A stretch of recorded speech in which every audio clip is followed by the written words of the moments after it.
Jesus, our Eucharistic love. Eucharistic life exemplified by the saints. By Father Stefano Maria Manelli. Chapter 5. Active and fruitful participation. The infinite greatness of the Holy Mass should enable us to understand the need of attentively and devoutly taking part in this sacrifice of Jesus. Adoration, love, and sorrow ought to have undisputed predominance among our sentiments. In a very moving reflection, quoted with emphasis by Vatican II, Venerable Pope Pius XII described the state of mind with which one should take part in the Holy Mass. It should be the state of mind that the Divine Redeemer had when he sacrificed himself, the same humble spirit of submission, that is, of adoration, love, praise, and thanksgiving to the great majesty of God, so that we reproduce in ourselves the condition of victimhood, the self denial that follows the Gospel's teaching, by which of our own accord we make a willing sacrifice of penance, sorrow, and expiation for our sins. Let us ask ourselves seriously, is this the state of mind with which we participate at Holy Mass? The crucifix and the candles. True and active participation at Holy Mass is what makes us into sacrificial victims like Jesus.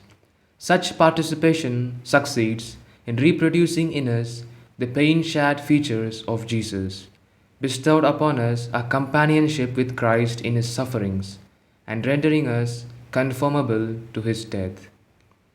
All the rest is mere liturgical ceremony, external dress. Saint Gregory the Great taught, "The sacrifice of the altar will be truly acceptable as a victim offered in our behalf to God when we make ourselves into the victim." As a reflection of this doctrine, in early Christian communities, the faithful, wearing penitential garbs and chanting the litany of the saints, went in procession to the altar for the celebration of Holy Mass, with the Pope presiding.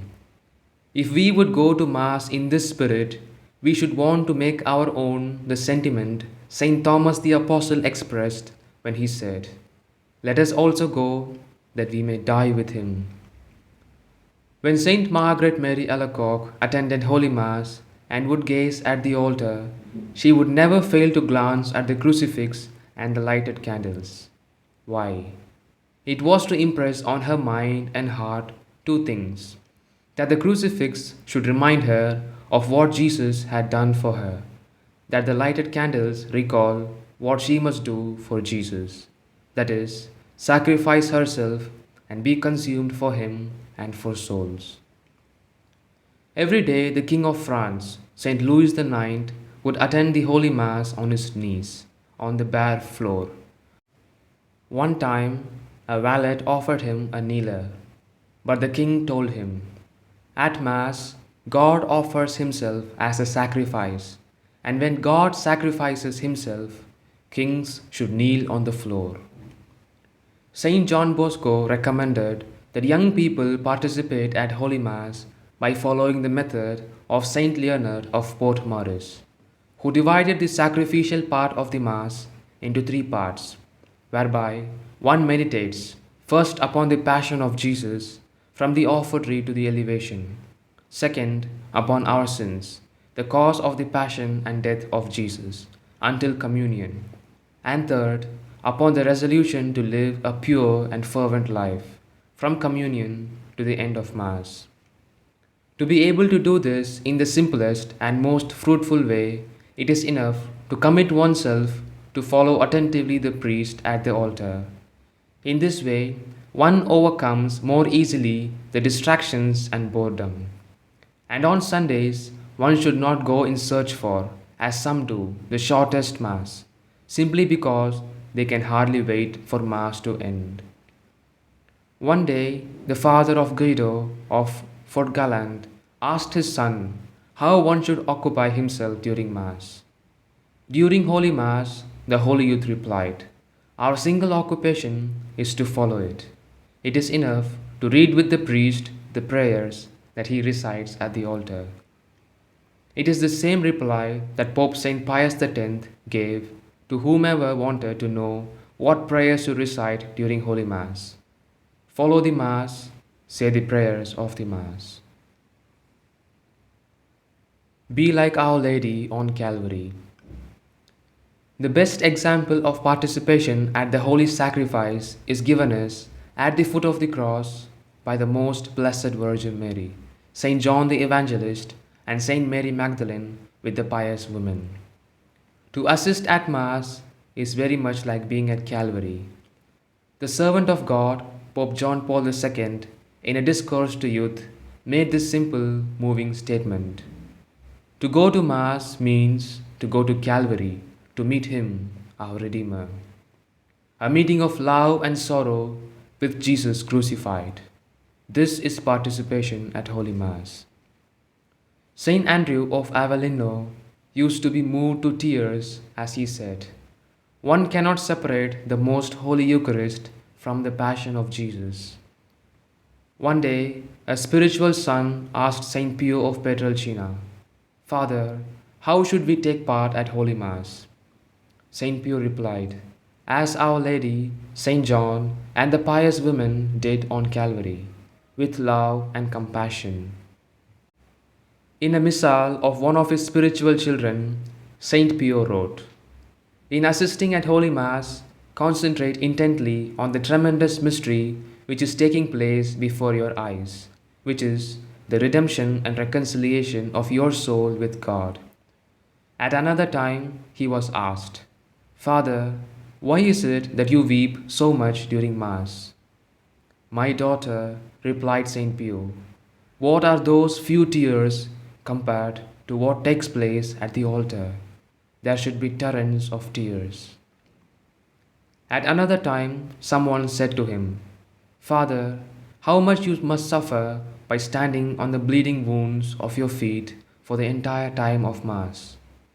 Saint Pio replied, "During Mass, I am not standing, I am hanging." What a reply! The few words, "I am hanging," vividly and strongly expresses what it is to be crucified with Christ, of which Saint Paul speaks. It helps us distinguish a true and full participation in the Mass from an academic, vain, and sometimes showy participation. A little episode in the life of Saint Benedict is very beautiful. One day, during Holy Mass, as soon as the words, "This is my body," has been uttered, Saint Benedict heard a response coming from the newly consecrated host. "And yours, Benedict?" True participation at Holy Mass should make us victims, hosts, in company with the divine victim. Saint Bernadette Soubirous once expressed this bit of wisdom to a new priest. Remember that the priest at the altar is always Jesus Christ on the cross. Saint Peter of Alcantara vested for Holy Mass as though he were about to go to Calvary. For, in fact, all the priestly vestments have reference to the passion and death of Jesus. The alb calls to mind the white tunic which Herod made Jesus wear to make a fool of him. The cincture recalls the scourgings of Jesus. The stole reminds us of the rough cords which bound him. The tonsure suggests the crown of thorns. The chasuble, bearing the figure of the cross, symbolizes the cross borne on Jesus' shoulders. Father, forgive them. Those who have assisted at the Mass of Saint Pio recall those fervent tears of his, and his earnest request that those present follow Holy Mass on their knees. They recall the impressive silence in which the sacred rite unfolded. They remember the distressing suffering which showed itself spontaneously on Saint Pio's face when he pronounced with great effort the words of consecration. They can think back on the awesome, impressive silence of the faithful who filled the church while Saint Pio silently prayed several rosaries for over an hour. Saint Pio's sentiment of sorrow during Holy Mass likens him to the other saints. His tears were like those of Saint Francis of Assisi, who sometimes shed tears of blood, and those of Saint Vincent Ferrer, Saint Ignatius, Saint Philip Neri, Saint Lawrence of Brindisi, whose tears at times soaked 7 handkerchiefs, Saint Veronica Giuliani, Saint Joseph of Cupertino, Saint Alphonsus, Saint Gemma Galgani. But after all, how is it possible to remain indifferent before the crucifixion and the death of Jesus? We shall certainly not be like the apostles who slept at Gethsemane, and much less like the soldiers who, at the foot of the cross, played dice, heedless of the atrocious death agony of Jesus. And yet, this is the distressing impression that we get today when seeing some so called rock masses celebrated to the rhythm of guitars playing profane and cheap tunes, with women in indecent attire and youths wearing the strangest fashions. Lord, forgive them. Saint John Bosco was also saddened at the sight of many Christians who, when in church, were voluntarily distracted, showing neither modesty, attention, nor respect, standing at times of kneeling and gazing here and there. They do not assist at the divine sacrifice like Mary and Saint John, but are like the Jews, putting Jesus again on the cross. Let us look to Our Lady and the saints and imitate them. Only by following them are we on the road which has pleased God. End of chapter.